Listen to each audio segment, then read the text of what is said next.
Hello, welcome to New York College Mental Health Podcast.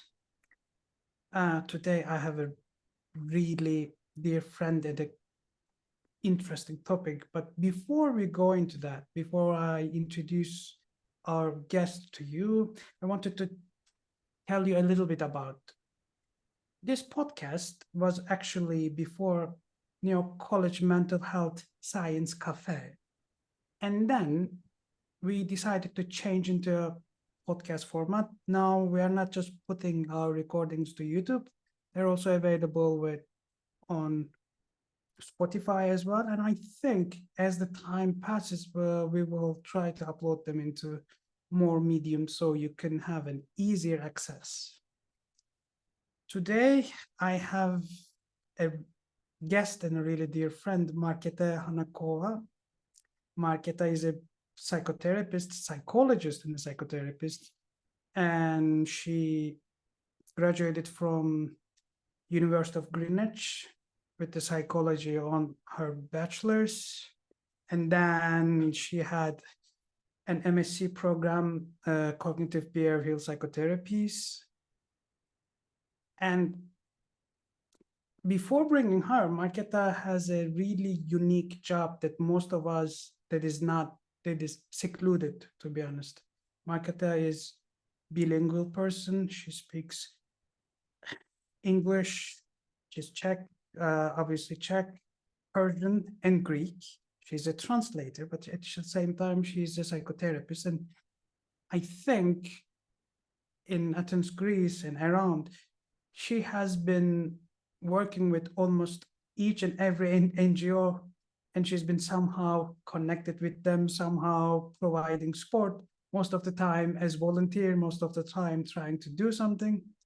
And let me welcome and hello, Marketa. Hello, Deniz, can you hear me? Yes. Hello, I'm so glad I'm here with you. Hello to everyone that is listening now or maybe later on YouTube. I would like to not only give you some message, but I'd like to enjoy also our talks and think about a little bit, because every one of us can travel or be at another time in another place. So maybe take some tips also in the end of this podcast for you. And thank you and hello. Today we have an interesting topic.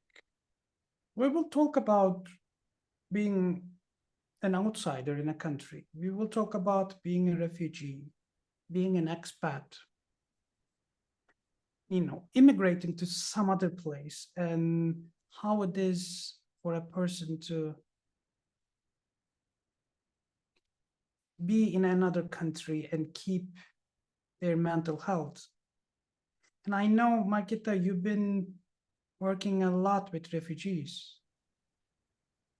Right. Actually, because as you mentioned, I'm from Czech, so living in the Greece is also at some point it was also difficult, and maybe sometimes it still is for me. And I had, before even starting the what we can call, which I don't like, but it's like westernized term, the refugees crisis. Anyways, I had the opportunity to study and learn Persian language, Farsi, as we say. So, which was also helpful later on when refugees, mainly from Afghanistan and from Iran, entered and came to seek refuge. So, and honestly, also for the students, I started somehow this trip and this wonderful experience as a volunteer, being a bachelor student, bachelor degree student. We were like to advise to seek and do some volunteering, and I applied for one national organization. And then I started immediately to work as a volunteer in a refugee camp, which later accepted me as an interpreter. And it was somehow the beginning, because I could see the faces not only of the migration and of integration and of acculturation of refugees, but also how the whole system and the NGOs and the public health services change in let's say in the demands of the different cultural backgrounds. So it's very interesting to see it, and I'm very really glad that I could be in this process, and I could see it by reading and doing a thesis and dissertation, by reading research. It helped me a lot. So, and it's a very wonderful topic because it's a very new topic. The you know, the culture and psychology, migration and psychology, and yeah. How did it change? So yeah. Okay, we have like there is a like really like lack of research on this topic, not only for migration, but also for the people living outside their homes generally, because we have something that is called homesickness, which mostly apply for expats living outside of their home country. We have a lot of trauma among refugees and asylum seekers and irregular migrants, because irregular migrants, they are people that they don't fall exactly to the group of refugees or asylum seekers, and it's a little bit different, and the migrants as well, because migrants and expats, although they don't have like the opportunity, they don't have uh, like the chance, or they didn't go through some stages of trauma, but living outside their home country can affect their health, immune system, you know, sleeping, decision making, learning, which is, you know, coping at work, which is, I think, it's very remarkable. This is something we both share, I believe, which is I'm a Turkish person that is living in Greece and studying in Greece. And I have to go through some changes when I came here. I'm still trying to learn the language and everything, but there is this feeling of being an outsider, I think, in itself, if I understand correctly, could be traumatic for a person. Yeah. I believe we all know the DSM, Diagnostic and Statistic Manual, which is developing now. And I would say, I would agree with another researchers that say that the trauma, it's not that we can categorize it like only PTSD, and you know, you have to relive like very difficult times. But trauma can be, you know, very personal thing, and it can, you know, reach from that. For example, someone can like overcome it, but for someone, um, taking into consideration other things around, can have very difficult times to overcome it. So I would suggest, for example, even trauma, like other disorders, to put it under like umbrella or, you know, spectrum, because yeah, it's something that can affect us, that, and we can affect our behavior, our, you know, way of thinking, behaving, which can have effect on others, you know, it's like cycle, you know, it's like, you know, cycle. So like break the cycle and try to see it differently. So like, yeah. I feel like it's about learning to fulfill your basic needs from the beginning again. And I was joking with my friends, after age of 30, I am learning to how to read and write again. And you think it's, you know, easy, but sometimes you want to make something, sometimes you need something, but you are so lost and you have to adapt, which could be really stressing. Exactly. And this, that are people that are from totally different cultural backgrounds with sometimes different religion practices. it's very difficult for them. And we cannot forget like discrimination, that they were discriminated in their home country. They were stigmatized and discriminated on the way going to this country or to another European country. And they are again discriminated here. And really, research can prove it, that discrimination and mental and physical health, they have a positive relationship, which means that discrimination can really affect both and can have, very bad consequences. And as you mentioned, Deniz, even for expats, like trying to learn new language, could be very difficult and can have like obstacles like, no, I don't want to learn another language. But social support, or which we can mention later on, like transcultural training, can help us or can help other people, because at some point in someone's life, the world is changing. It's not like, stable world and with the closed borders. Everyone is moving, world is changing. And the migration is a very old thing. It's not just now it happened. It's very old, like humankind, I would say, because people were moving from another country to another country to another continent.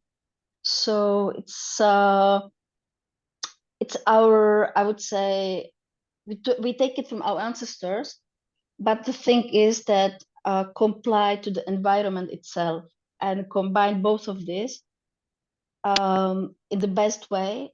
This is the whole thing. This is what it's about, I would say. I feel like you're saying humans are pack animals and we thrive when we are living inside a community. And when we moved, worse, if we're forced to move into a place, we lose everything that supports us. And in itself, that reintegration process could be devastating. But at the same time, I suppose it could make a person really resilient. It could make a person to bring desire to try. We cannot forget that just a decision to move to another country, it's on the top of the risk for developing, different kind of, I would not say disorders, but okay, we are prone to have some kind of distress. So yeah, it's like, I think that it's like heroic sometimes to move to another country, I would say.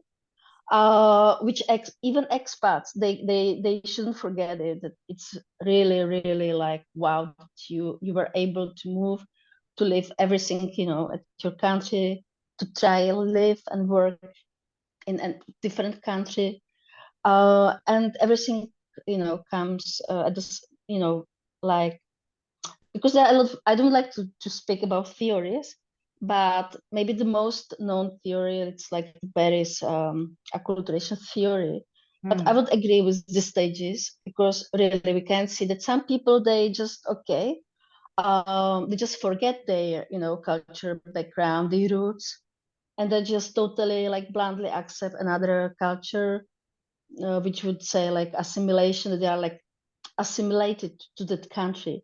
But the best like thing, it would be like, okay, I accept another country, culture, like diversity and stuff like this, but I also keep my own roots, and I will combine this. So it's like integrating both of this, which is integration, in other words.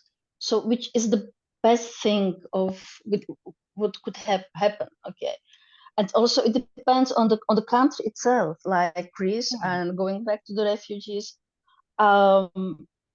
unfortunately, due to the also historical roots of Greece itself, is not, I wouldn't say prepared, but it's difficult in integrating refugee to its social, political, and culture environment, and so it's very difficult for the refugees. That's why many refugees, although, for example, which I was working mainly with refugees from Afghanistan and Iran, they say that the weather and the conditions are similar to the country, so they prefer this country. But because of they don't feel sometimes safe, they feel again discriminated, mostly from people that come from Muslim community. So they prefer to go to another country, like as we know, Germany or United Kingdom or Sweden. And some would say, I don't mind it.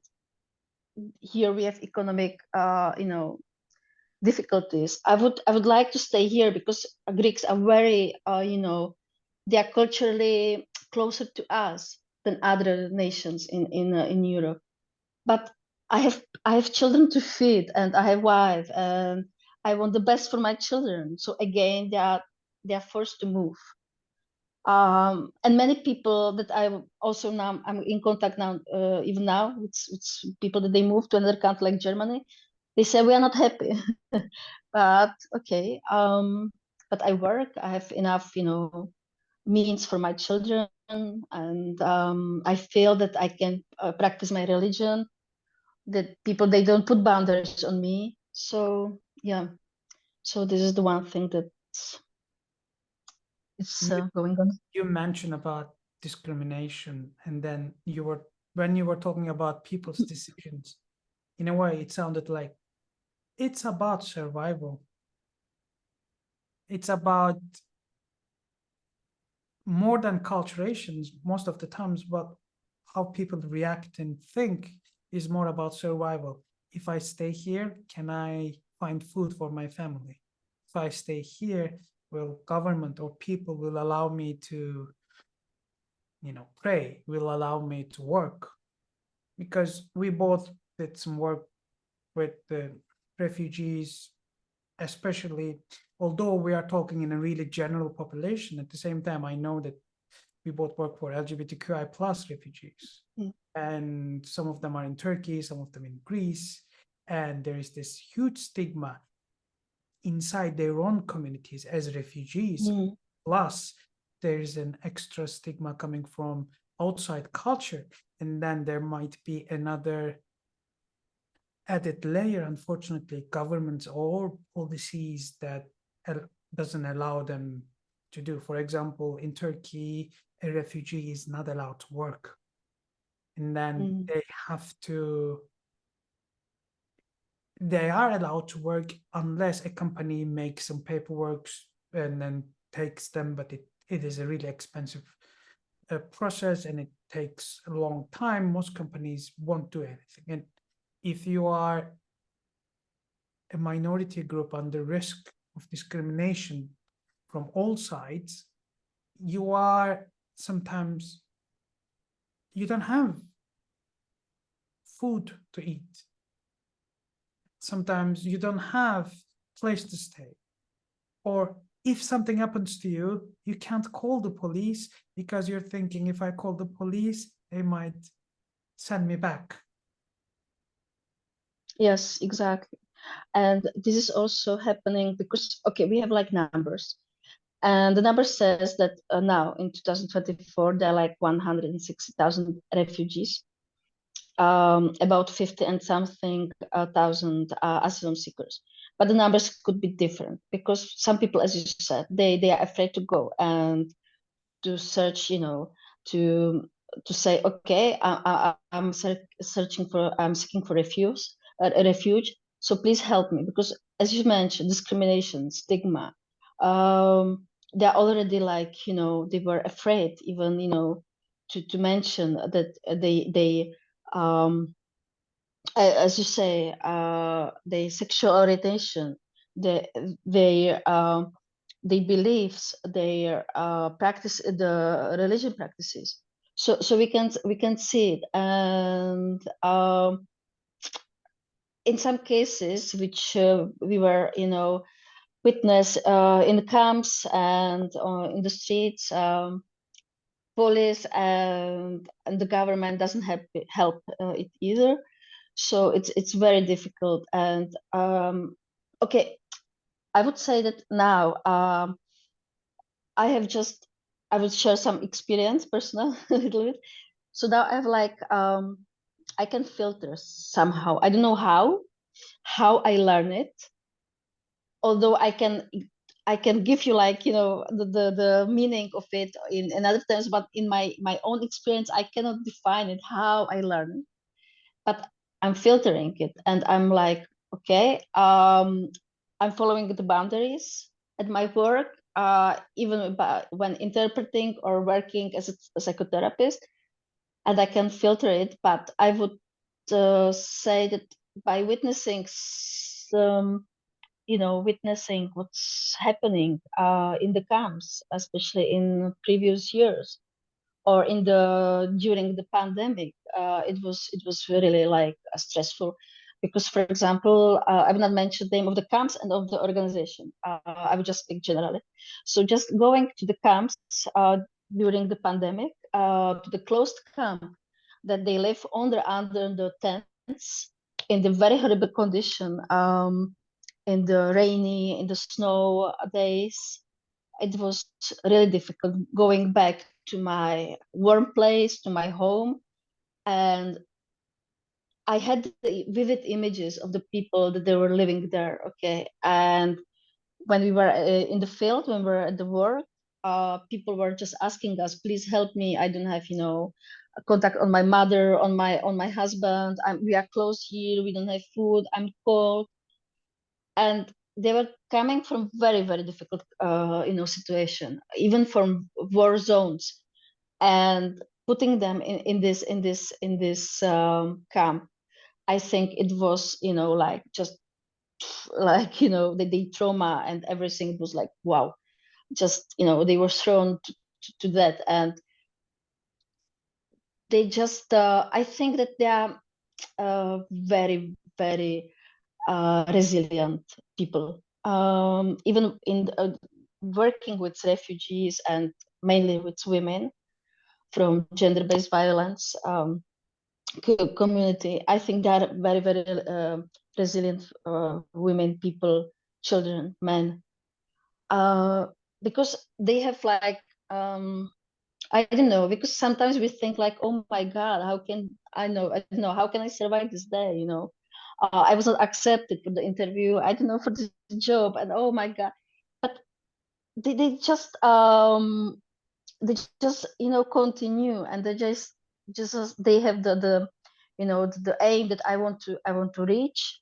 This is my dream, and I will get there. And sometimes the religion help a lot, but I would say this is the drive that, okay, I survived so many things, which you can see in CBT, that, you know, putting the evidence that, oh my God, I survived so many things, like going on boat, you know, passing the sea. So, oh my God, I will survive even this camp, this cold weather. I don't know, not enough food, no money, living on the street. I will survive, and I will do it, you know. And maybe we can go later to this. By witnessing these people, okay, we can be distressed, but it's like, you know, it's like in the sense that it's helping us professionals to grow as well. We say, oh my God, okay, he's growing, he's fine, he can overcome it, and he gives you a lot of energy. So this is like Yes, a rewarding work as well. Yeah. yes, I definitely agree. But let me try to conceptualize. You said so many really precious things. First of all, Yeah, yeah. you were talking about other people's trauma, and trauma could mean many things, but in a way, in a clinical sense, trauma is a life-threatening event which hurt, and this life-threatening event a person has to face. They have no other choice.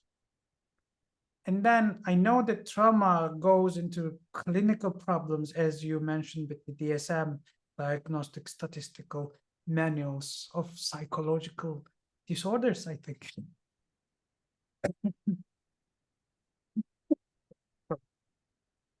Anyway, and then it becomes a clinical problem when a person gets stuck in that traumatic moment.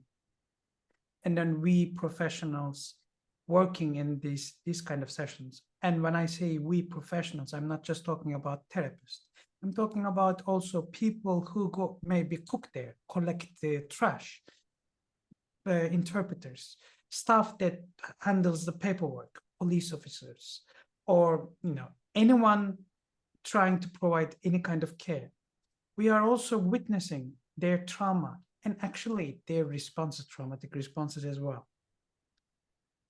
And you were just talking about something, and you said the strength they have to deal with the problems gives me hope,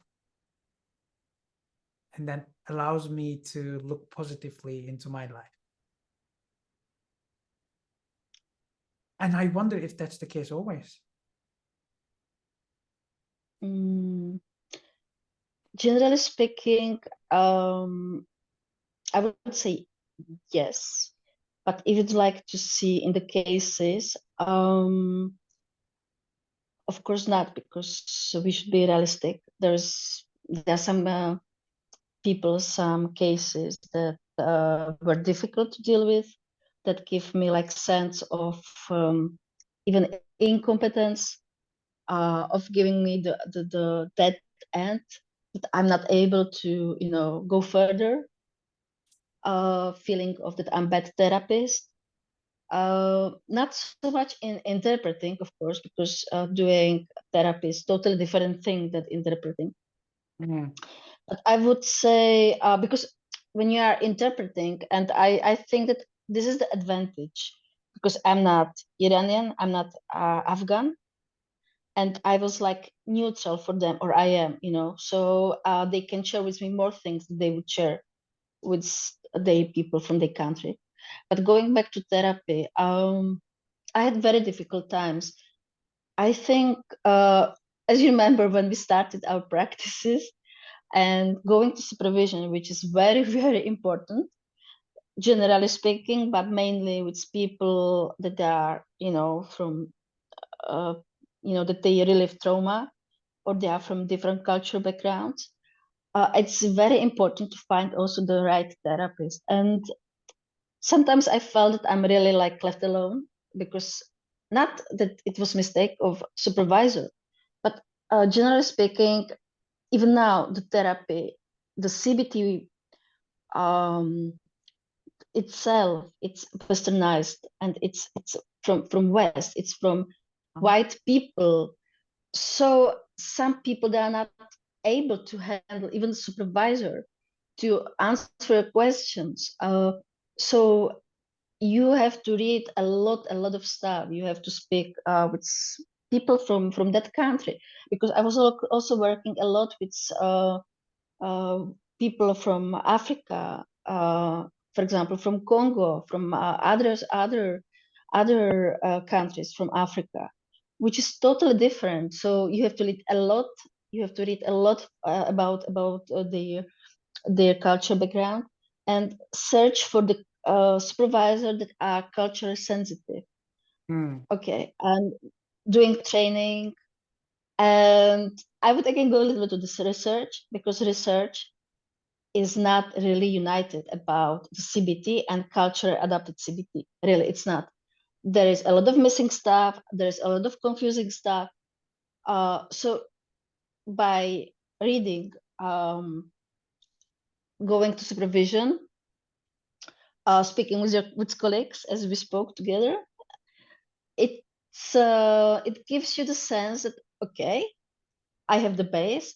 So with the techniques, I can play around, okay? Not too deeply, that I will change completely the concept, but I can play around. So for example, to speak about cognition with someone, we would, for example, give examples from the country, speaking a lot in analogy, when someone is very religious, to change it and to search in other meanings. We do mistakes, even therapists, we do mistakes, but at least we try. Or sometimes, as I learned, and I do it. When you don't know, okay, what to do, just let them speak, just them express, exactly. Like, I remember that we were talking about one day with a really difficult case. I'm not going to give any details, but I told you, you are a white European rich therapist.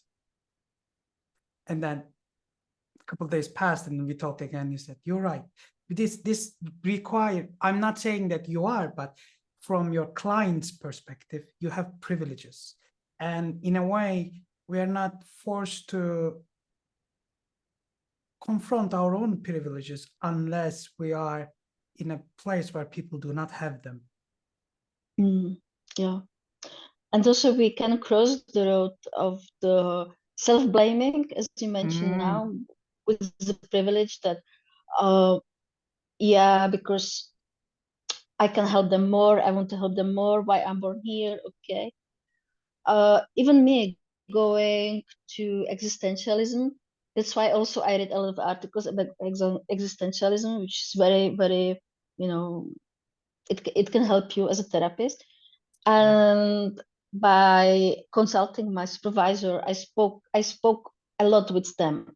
I discussed a lot with some cases, as you mentioned, like what does it mean for you to be with me? It's white therapist, and going to therapy, because sometimes people from different cultures, even with trauma, they don't want to go to therapy. They don't want. So it's up to them. We cannot press them. We cannot push them. You have to follow this therapy.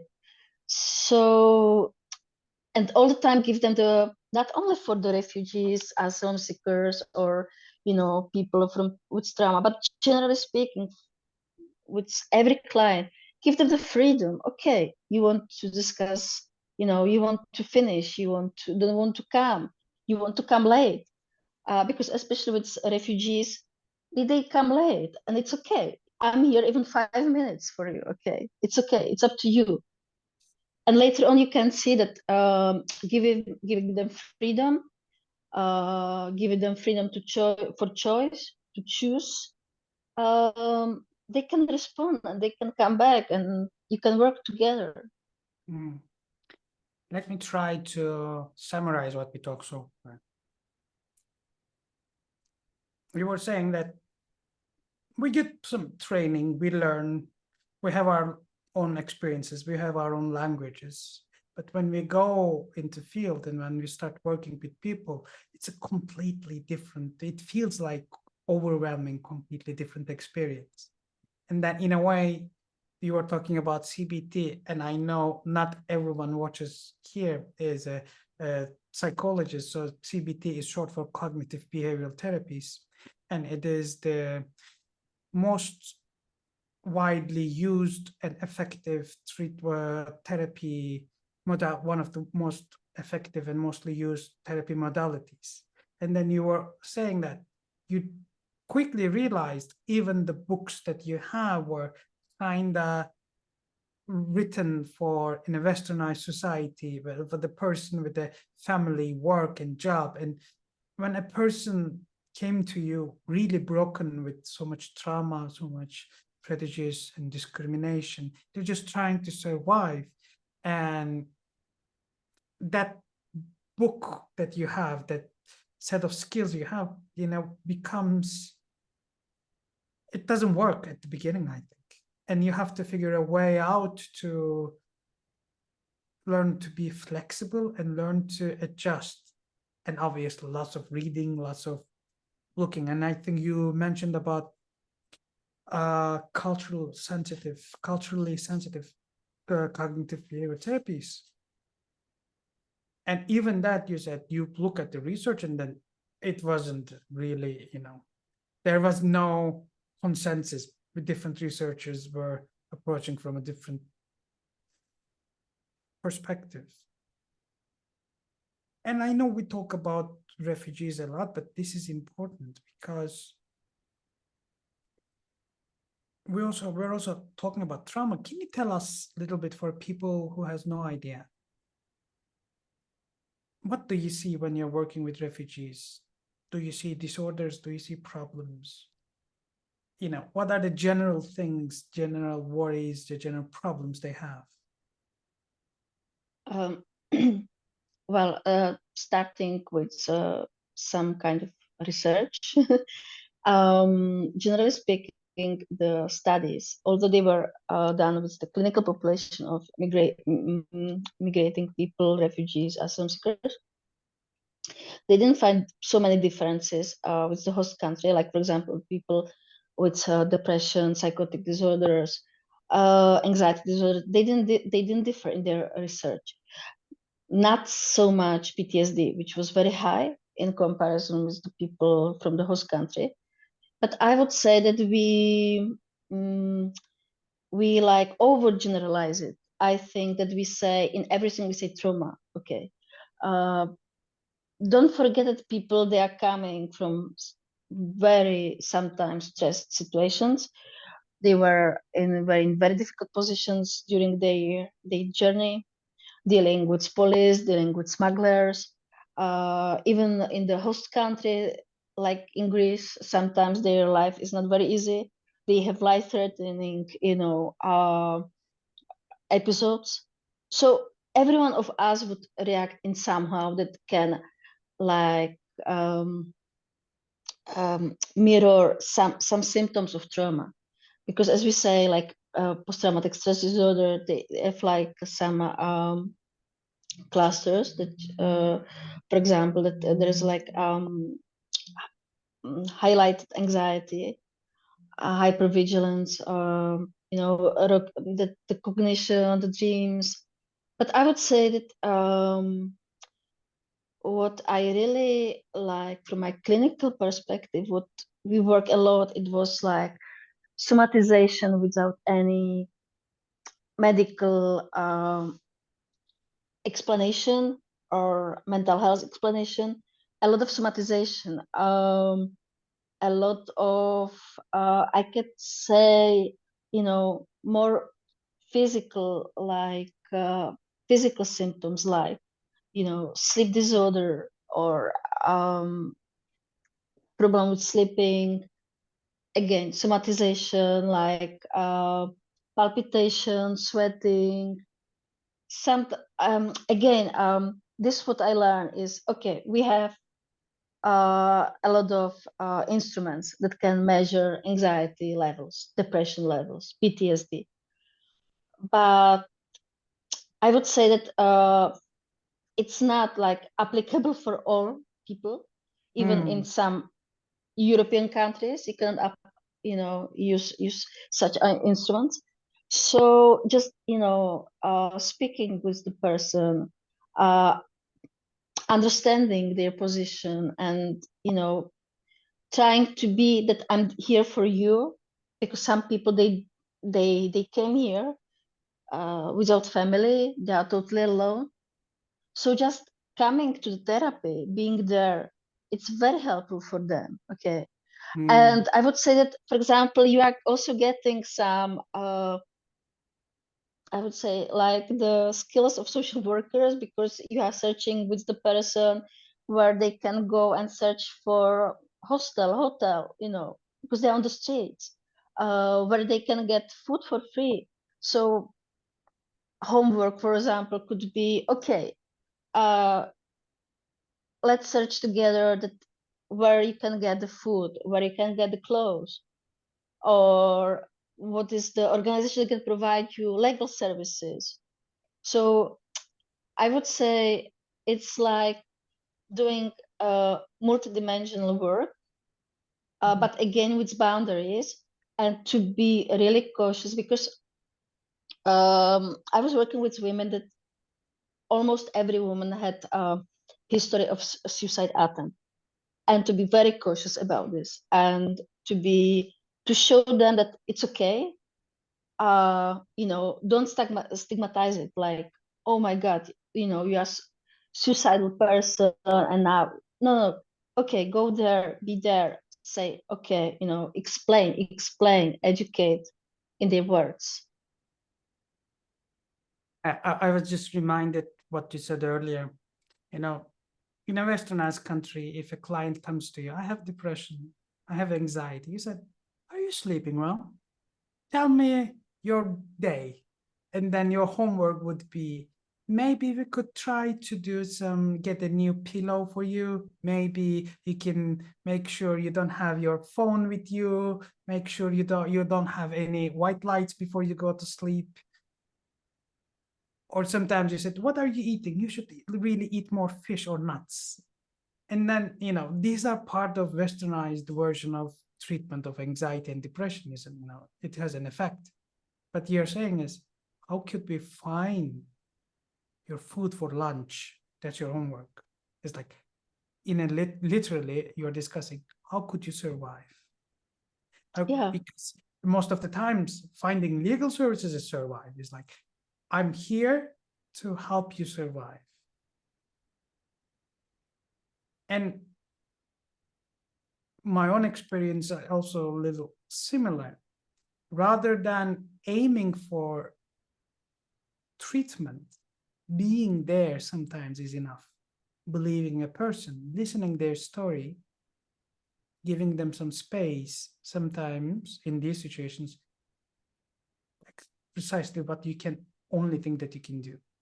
And I also imagine there are times that we feel really helpless. We want to help, we want to do something, but there are these boundaries we set up, and we know those boundaries are there to protect us and protect our client. We cannot get overly involved.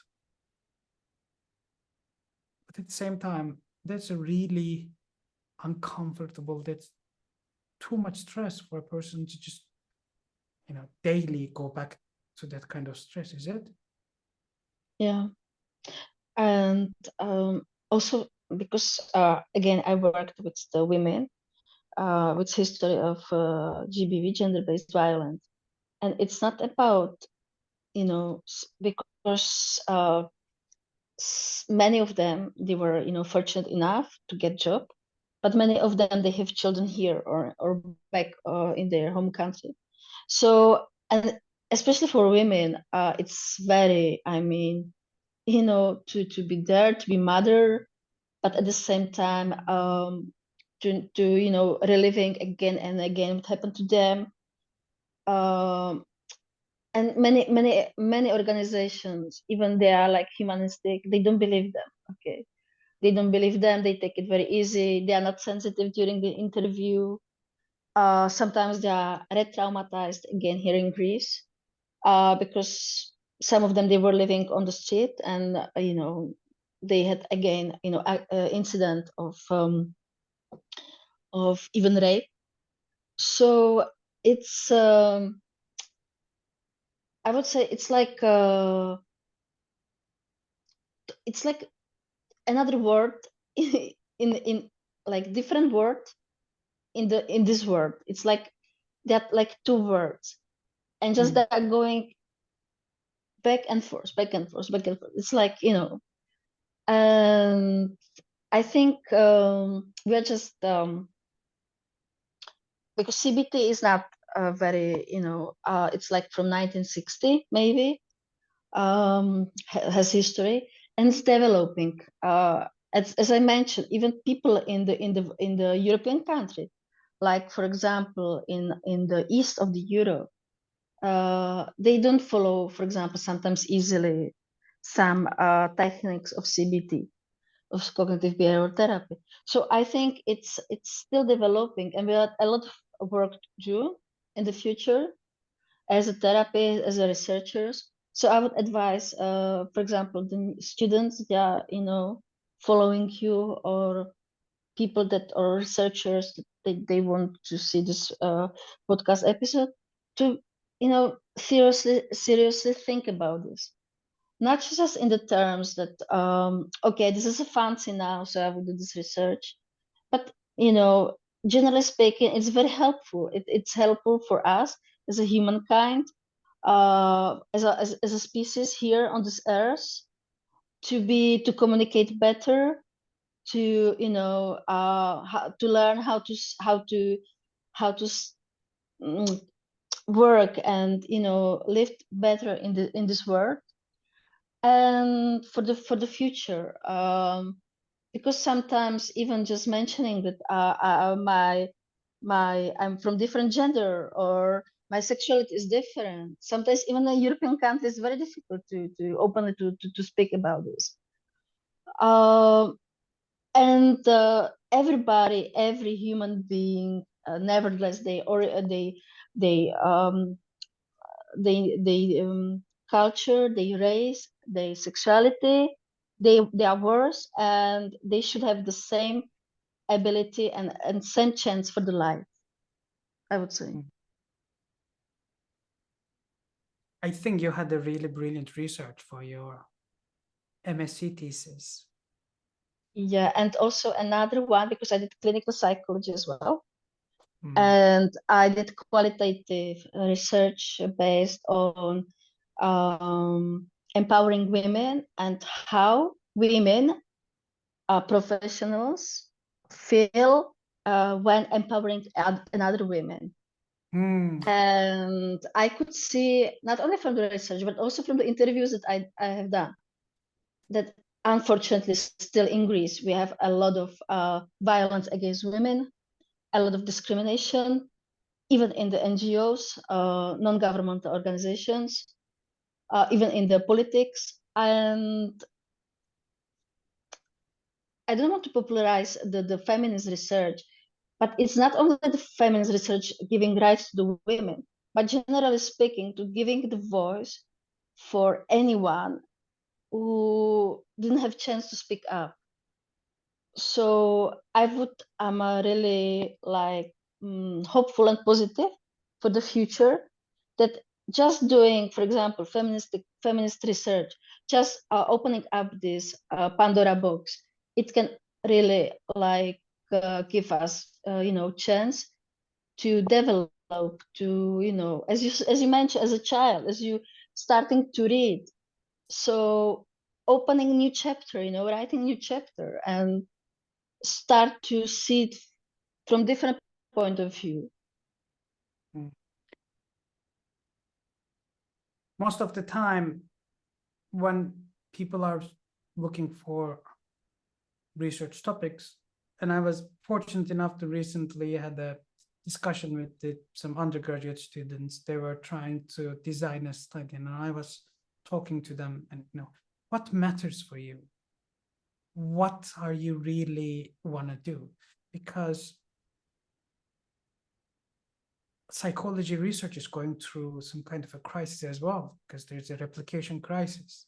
There are so many research about mindfulness. There are so many research about the efficacy of anxiety. But in here, there are not enough people, and we desperately need it, because I think every person goes and working with vulnerable populations, especially has to go through trauma. We need resources. We need to understand in order to provide some kind of a support. And so not all research has to be huge, like hundreds of people, and not every research has to be really small, but every bit of information that we put out there as scientists, I think, is important. For example, there is a brilliant new research that I recently started reading about. It is called autoethnographic research. You could write your own experiences as a paper and put it out there. And next time someone goes to a journal, one of the, goes to Google Scholar and writes how it is to be, female therapist or feminist therapist working with refugees. They bring up your paper, and in your paper, it's your experiences. Even this kind of research is possible, and I think we definitely need it. But I want to bring the topic back a couple steps. You said something that really intrigued me. You said, everybody thinks there's depression, there's trauma with refugees, there's anxiety. but you see lots of somatization. And you said now the research is pointing in towards that the first thing they pack their problems before they go anywhere, and they bring them together, I believe. So what do you do? How do you handle with this? Okay, you help them survive, you help them find food, maybe you help them, talk about, but there must be something more. They have to find permanent solutions, do they?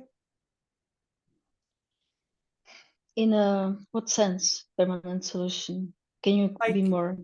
having a home, maybe settling somewhere, maybe learning the language, maybe getting a job, maybe finding a partner, or, go through life. Yeah, I think that which is again, I would point to the classical cognitive behavior therapy, classical, European therapy, that we are like applying that. Okay, now we are here. You have to follow this, and that, and you will be okay.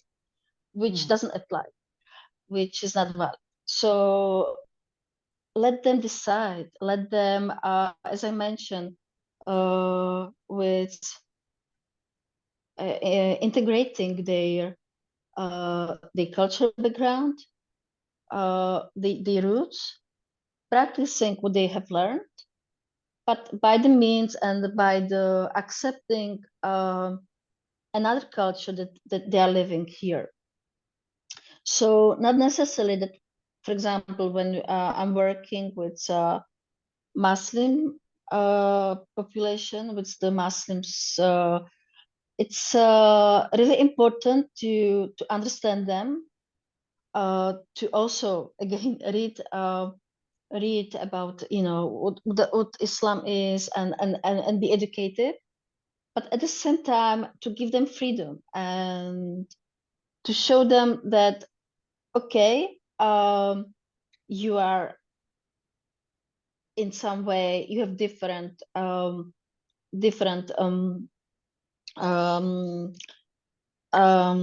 okay, you are practicing Islam, but here the mainstream is Christianism. So okay, let's find a way how to cope, and the techniques, which I like on CBT is giving the people the ability to be their own therapist, so they can orient themselves in the environment. So for example, by okay, I'm Muslim and I had like women, they are wearing hijab. I know there are a lot of comments, racist comments on me, but okay, I can deal with this now. So we are discussing it, and discussing that they have another like let's say qualities that it's you, you did a lot, you are here, and what is your quality? What, for example, we have goals, not only learning, but what do you like to do? Because many women, unfortunately, in their home country, due not only to the religion, but due to the customs like family, constellations, they couldn't study, they couldn't go to work, they couldn't, for example, from Afghanistan, they couldn't go to school, and they were like, "Oh my God, I'm married when I was 13. I had my first child when I was 14. I'm 22 and I have like 5 children, and if I would change, I would not marry. I will study." And I said, okay. And we discuss it. And many of them, they started, studying. They are thinking of changing careers or doing careers, Also, we are, for example, looking for the stuff that they're very good in, like, I don't know, some handcrafts. So, and selling them, or drawing. So it's about helping them, to be the part of the society, that I can be productive. I can do well as other people. Like when we are in Greece, I can be the same as the Greeks. And sometimes many of them they do. They are really very good. And because they are so determined that I have this my vision that they much better than, for example, some other Greek citizen. Okay, because we cannot forget the neuroplasticity that we, by practicing again, we are getting very good at something that we do. And when you have the vision and you are following your, this path, there is no other chance to get there. So, but again, as you mentioned, the trauma, I also explain, the trauma, what trauma does, why you have, for example, palpitation at night, why have dizziness. But at the same time, I try as much as I can to be in the level or in the constellation of their cultural background. So I will not press them. Okay, this is what you are saying. It's completely nonsense. We are westernized and scientific based population, and what you are speaking about, it's like, I don't know, something that you have on your mind, and it's not valid, psychotic, or I don't know. But accepting them, but building this, the with them the steps that they can put their foot on. You mentioned so many important points. I think you first talk about that there's an aspect that they have to learn the new culture that they're settling. But you also said something really important. People in that culture also has to learn and get knowledge, get pointed with what it is. And it is something bigger than just, social workers or therapists. It has to be some kind of a governmental, it has to be some kind of a bigger effort there. And then you said something quite fascinating. You said, in a way, people are learning to become a person as they first develop a self, which they could trust, which not to be chained by the problems of the past or problems of now. They should be able to trust their own, and they should be able to learn to look what's in front of them.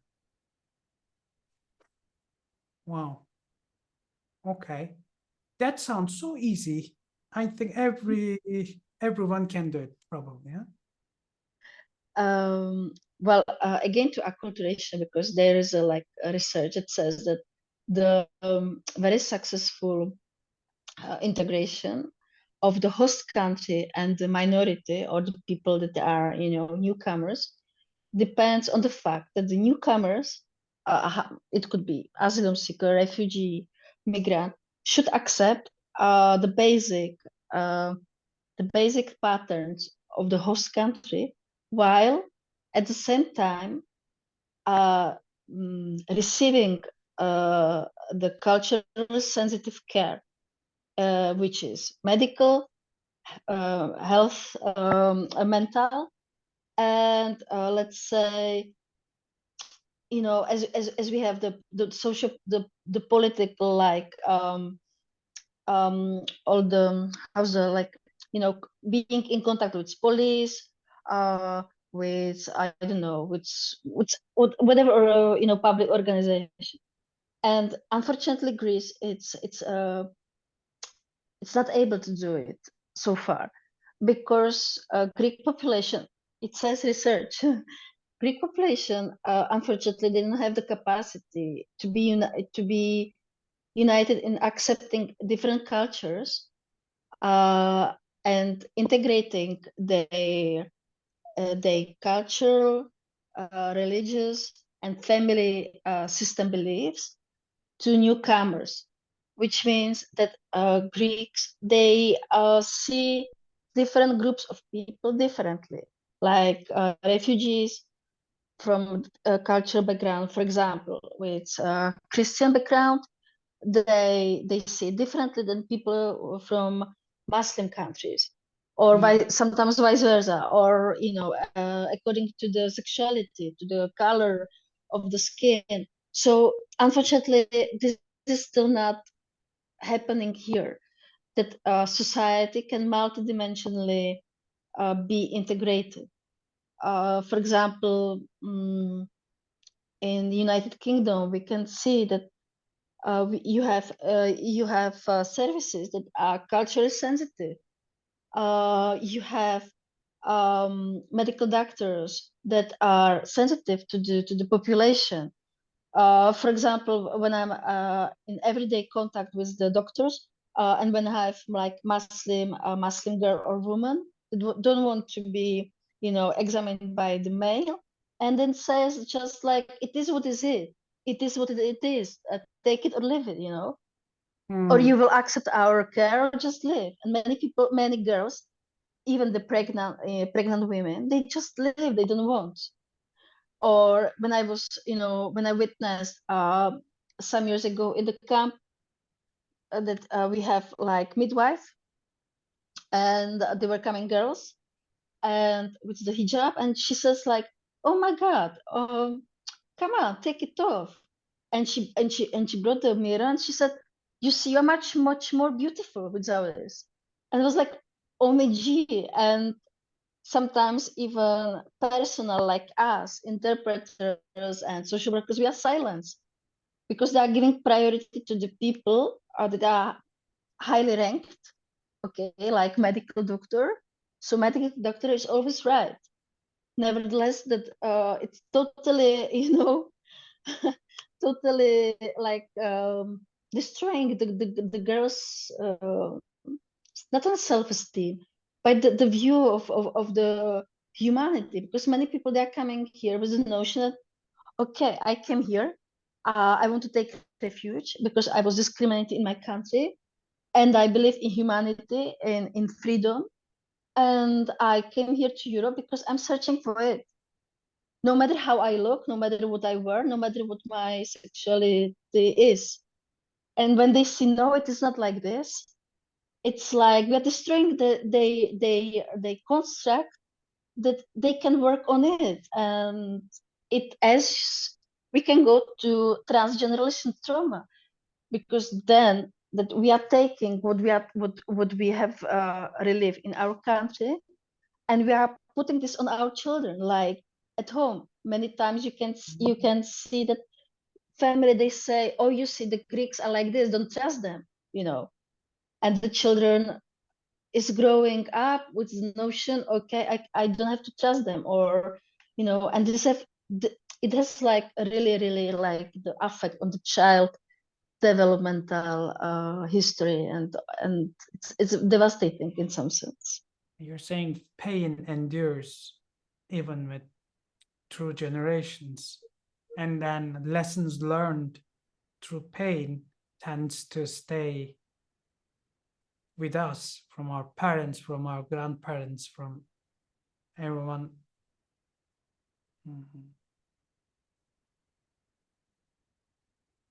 I know that some times ago we both were determined to do something about this, and then we developed a program, you and I, and then we went to one of the high schools in Athens, and then there were a special government program where asylum seekers and refugees were learning Greek, and they were Greek teachers, and they had no idea about what's happening.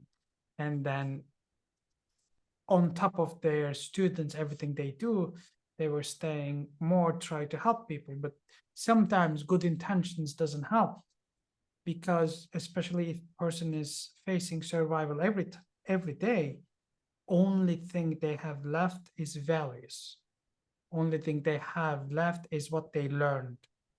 And if their values, this could be what they believe is right, this could be religion, this could be anything else, is also challenged in a way that person really shatters.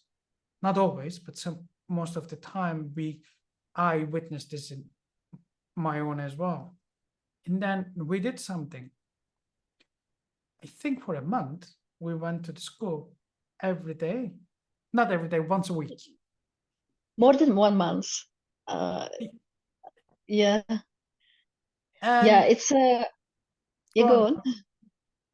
on. Because what I want to mention also later on, it's about the cross-culture training that are very popular nowadays. And we actually did it. We did the pioneering work, let's say, and it had huge impact on the teachers. And we explained many things that they couldn't deal with. Like they were like concerned, like why it's happening this, why this student is doing that, and it was very wonderful that the teachers that they can learn and they can like be aware. Okay, I'm from this culture and I'm living in this now for some time, for some moment, and I'm going to another culture and understand it from the point of view like, okay, they had a lot of stuff to deal with in their home country on their way, and now so they can bring up the communication process, that I can communicate with you better, which is not only it's not only, let's say, rewarding for the teacher itself, but also for the child, for the student, that can learn much better and be more productive, because we are here to work, okay, in this world. I think our aim is like to be productive, to work.